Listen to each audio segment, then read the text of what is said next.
Shalom, everyone, and welcome to week 10 of Coffee and Connection.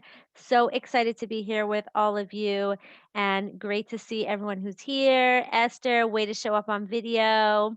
Always great to see your smiling face. And I see some names here that I know. If anyone else wants to come up on video, I'd love to see the whole panel of feel like I'm talking to someone and hey Beth, hey West Coast, way to show up.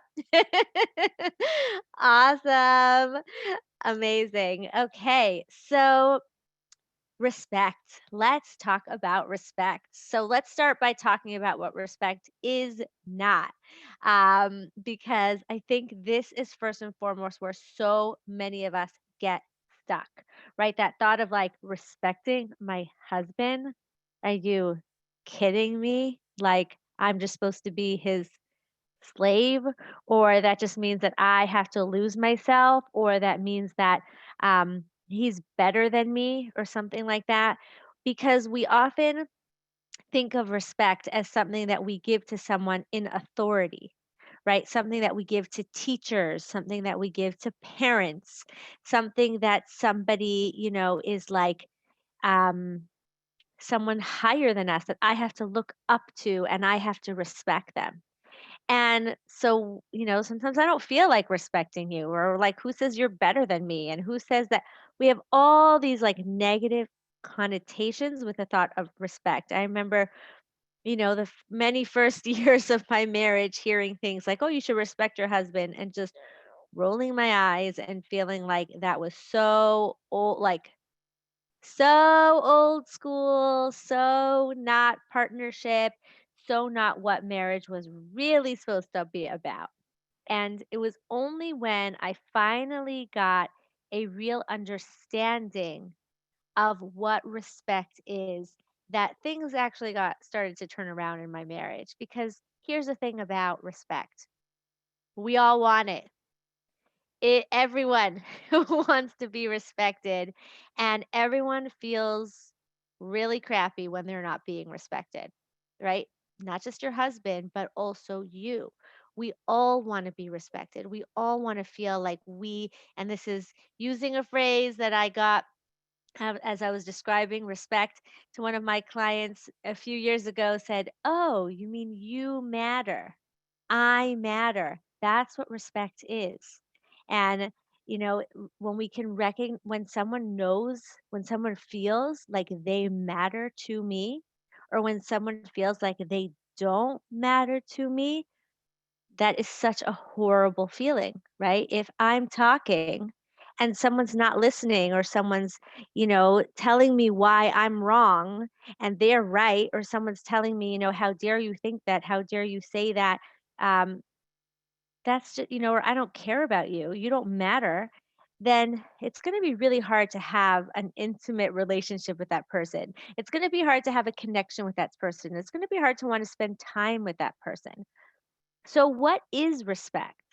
What is respect? If it's not something I give to someone that I look up to only, and if it's not something that is given only to people in authority, then what is respect? So, as we just said in the definition, it's very much an idea of you matter, right? When I respect my husband, I'm saying you matter. Your thoughts, your feelings, your ways of being, your ways of doing things, your experiences, um, your choices, what you want to wear, what you want to say, how you want to be with the kids, the choices you want to make in your life, they matter. They matter. And it's not. Yay! You're so distracting because you're so cute, both of you. It's when I can give someone the experience of you matter, even when I don't agree with you, even when it's hard, it's not the way I would do things.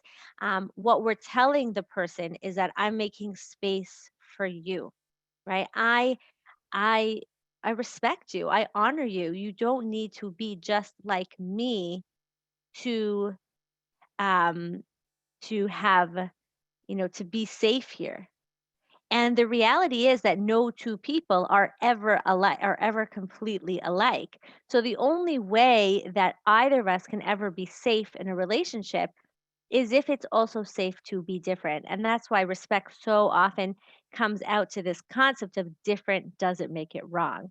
Now, we talked about last week, we know we talked about respect a little bit, and I definitely want to dive into it more deep now. One of the things that we talked about last week, and I just want to like say now as a little bit of a caveat of like, of course, respecting yourself, respecting others has to be done alongside respecting yourself. When I respect myself, then it's easier. Then I can respect others without feeling like I'm losing myself, like something in me.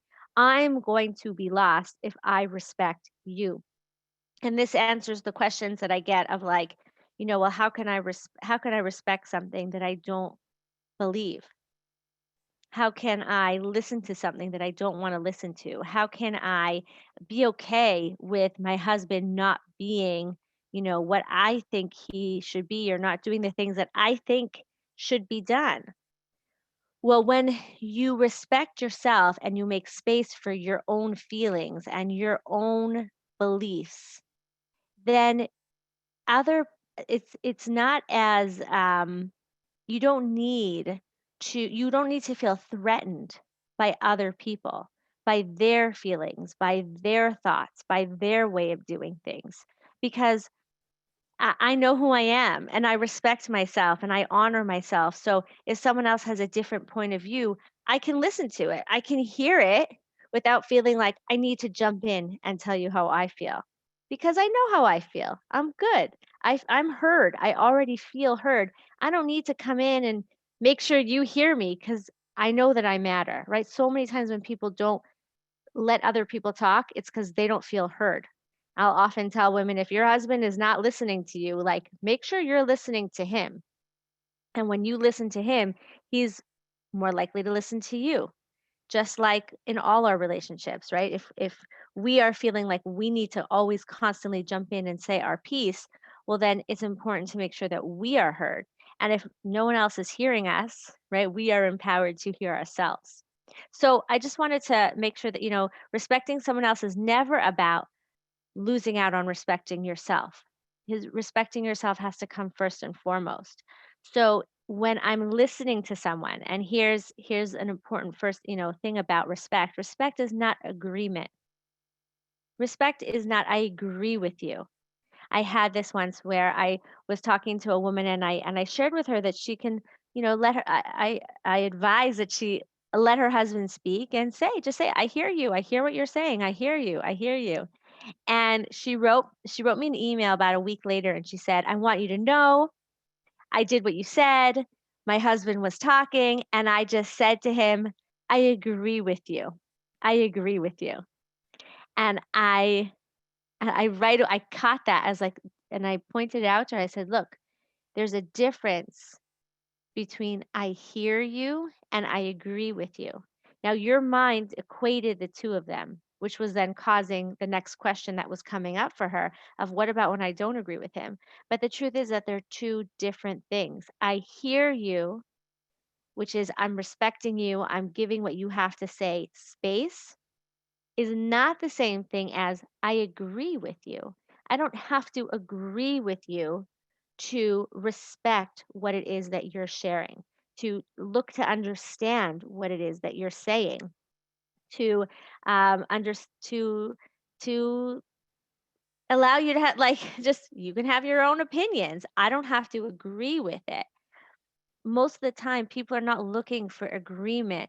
They only look for agreement when they're not feeling heard. When someone feels heard and respected, they don't need agreement. They just want to know that they matter to you. So that's the first thing, is being able to listen. Listen, listen, listen. Give space to someone. Let them know that who they are, the way that they're going to express themselves, their thoughts, their feelings matter to you, whether you like them or not, whether you agree with them or not. Remembering that it's normal not to agree or like everything your husband says because the two of you are different. And it's actually when you're talking about things that you don't agree on, that's where so much of the connection can actually happen, because that's where the vulnerability is, because it's different. It's not, you're not agreeing, you're not on the same page. That's where it's going to get more vulnerable, and that's where the two of you can really look to connect and create, a sense of intimacy. Wow, he heard me. He gave me space to say something. Just think of how it feels the other way, right? When he really listens to you, even though you know he doesn't agree with you, how good that feels. So when our husband is talking and we can listen and we can say, "Oh, that's so interesting," and really just give space for it, it really is an amazing gift that you're giving your husband and your relationship. So that's number 1, is to listen. Another thing that respect entails, let me just make sure I don't wanna miss anything. Nope, that's not it. Okay. Another thing that respect entails is trust. Trusting that even that your husband is going to do things, even though it's going to be done in his own way. Okay, this is really the tenet of like different doesn't make it wrong. Your husband's going to do things, and they're going to be done differently than you do them, but giving him space to do it differently than you would do it, with your eyes closed and just trusting that it's going to be done. Now you don't have to totally close your eyes. I mean, you can make a one-time suggestion, or you can make a request as to how you would, let's say, like it done. But then giving him the space to do it in his way, giving him the space to do it in his unique style, knowing that that is not going to be your way of doing it, and that's okay, right? If you need it done exactly a certain way, do it yourself, because that's the only way it's going to get done the way that you want it.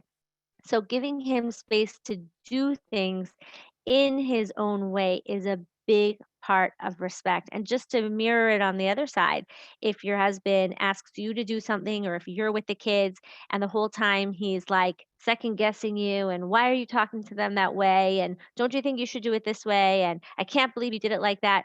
How do you feel? Right? How does it make you feel while it's happening, after it happened? Do you want him around? Like a lot of women just be like, no, I just want him out of the house because he's telling me how to handle things. And yet, how often do we do the same thing to our husband? So, giving him the space to do it in his own way.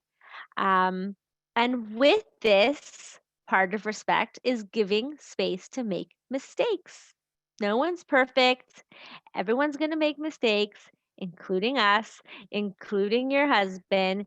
And making it safe to make mistakes is such a respectful act, right? When I can make a mistake and I'm not going to be called out for it, every second. Besides the fact that it actually allows me to naturally want to fix it without feeling those, like that defensive tendency, it is so just understanding, so respectful of like humanness, that we make mistakes. And when we can give our husbands space to make mistakes, it's a very, very loving and generous act that really gives them permission to try things, and even do things that they might not have done in the past, because they were just scared of how you'd respond, right? Um, so that is sorry, one second. Trying to is this it? Okay, great. There's also giving him space to things differently than you would, right? That's the different doesn't make it wrong. Um, which is which can show up in so many ways. Sometimes we really feel, actually, I'm going to leave that example for the next thing, but he may dress differently than than you think he should dress. He may handle his relationships differently than you think he should handle them, and giving him the space to do it in his own way is allowing him to be him.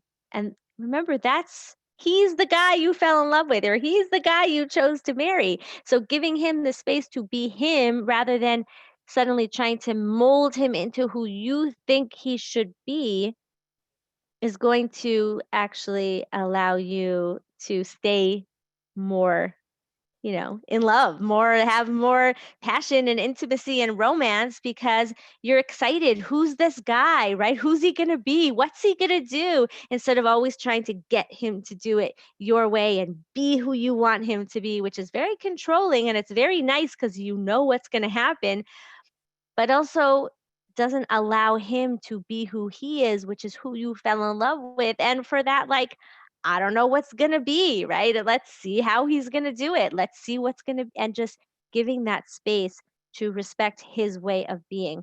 And that brings us to the last thing that I would say about respect, which is letting go of feeling responsible for his choices. Okay. You're not his mother. You're not his rabbi. You're not his teacher. You're not his boss. You're not his organizer. You're not his weight loss coach. You're not his doctor. All of those things.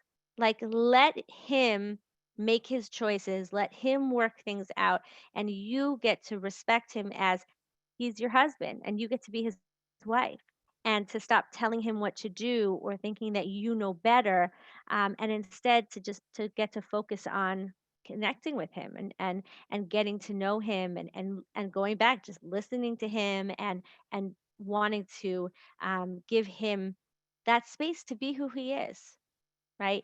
It's an amazing thing how it can happen in a relationship where, I fall in love with you, but now you need to be who I think I fell in love with. I think that's very often what's kind of happening is we have a picture in our mind of who we think our husbands should be, who we think we should be married to, what we even think our husbands should be doing, right?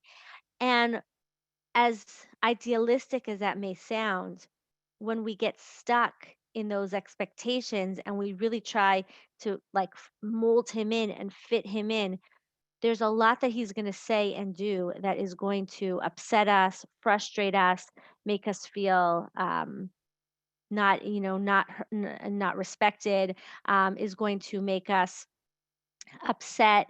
Um, and when we can instead give him like that space to be him and like have that wonder and curiosity of like what are you going to say, who are you going to, what do you think about this, and he really feels safe to express himself, then the two of you get to connect on that deeper, more intimate level. And he doesn't have to fit into any picture that you have of him, which he never will, right? And instead, you get to be intrigued and excited and and happy with who he is, instead of feeling that constant frustration that he's not being who you think he should be. Um, there was one other thing that popped into my head as I was talking, that oh, it was a good point, but now I can't remember it. Um, but something about how, oh my gosh, here's a big one. Ready? Another part of respecting him is respecting that he's a man and men do things differently than women, respecting that he has a different personality than you. Different personalities do things differently, respecting that he has a different past, a different present reality, different stresses on him. All of that, when you respect those parts of him, it's going to make a huge difference for how you then interact with him and the kind of relationship that you end up having with him. So how can I respect my husband if he's different than me? Because different isn't wrong, right? How can I respect my husband when he's not going to shul or he's not that picture of a Talmud Chacham I think he should be? I get this question so many times because you look to see, well, who is he? You stop trying to control who he's being or not being, let go of being his rabbi, and instead look to appreciate who is your husband. What's going on for him? What are his good qualities? What are his amazing traits that you can love and appreciate?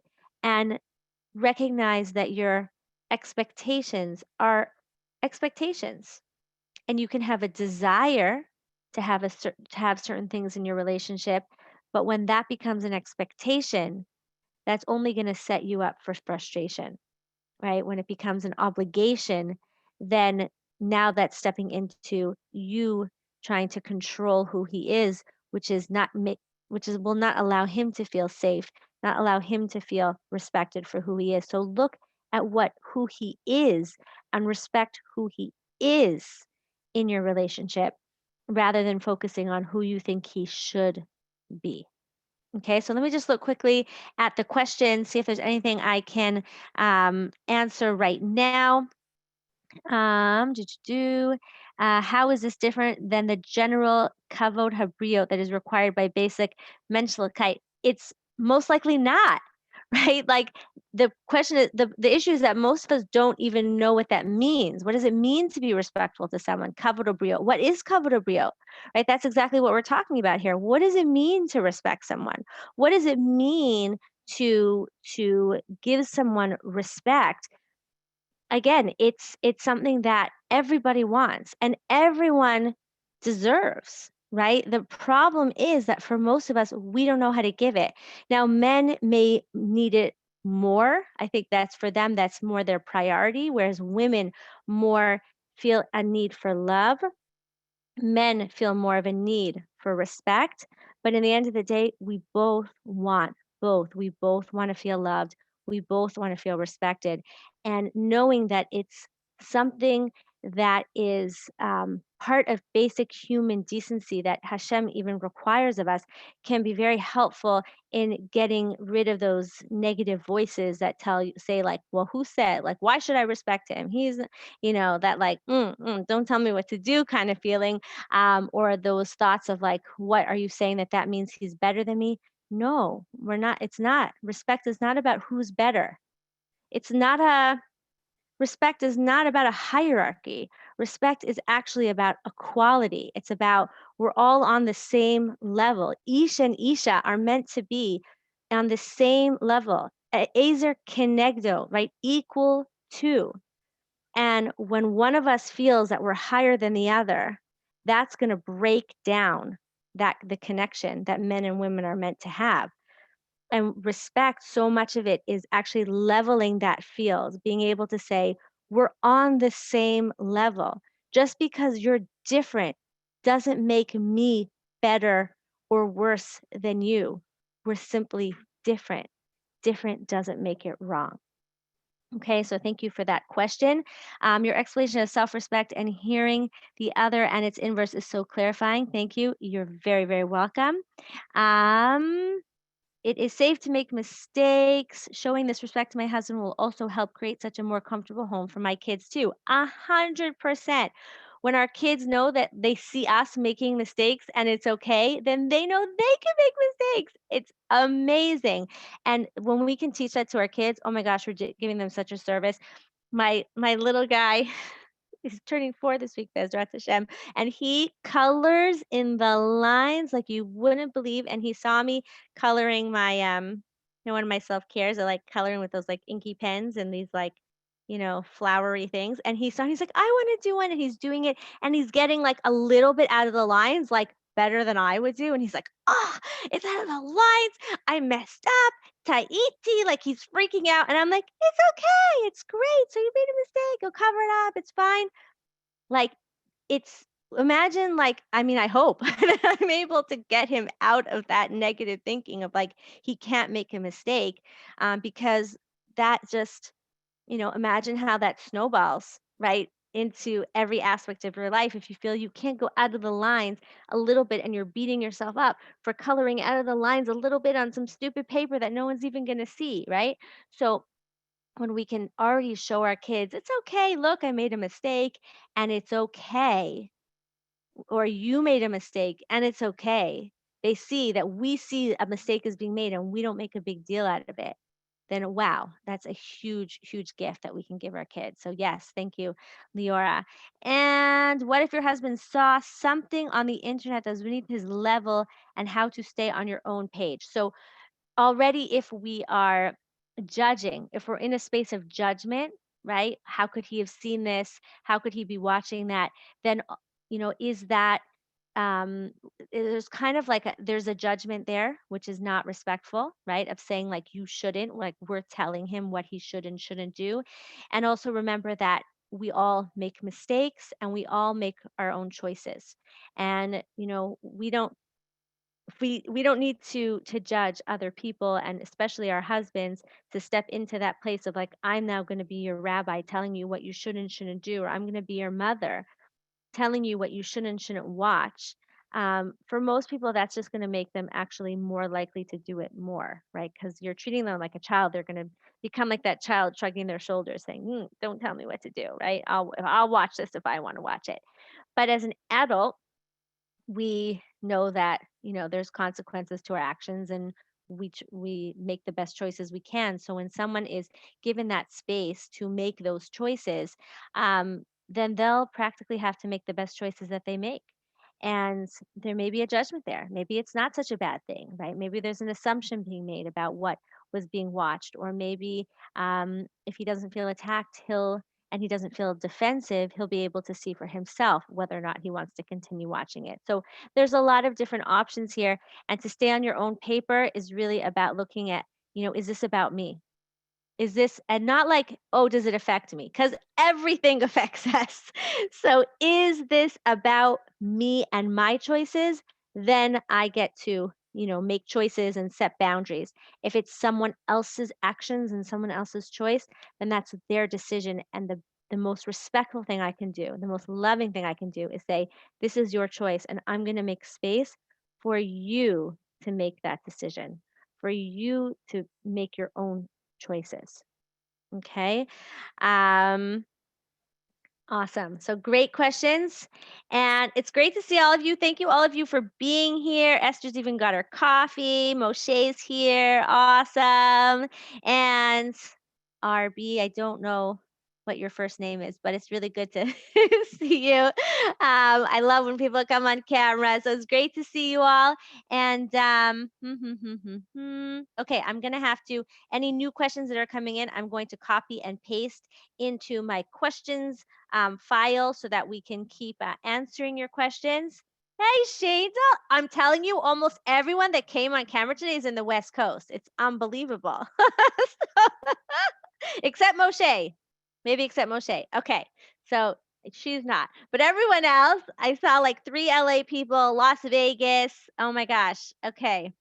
It's been definitely a lot. I haven't, I think it was like just over a year ago that I was in Vegas and on the West Coast. So definitely miss coming out and seeing everyone. Ezrat Hashem, when all of this passes, we'll have to get to see each other all in person. Be'ezrat Hashem. And good to see all of you. I look forward to connecting next week. And until then, may we all be blessed to live, love, and be loved with all our hearts. Shalom and bye for now.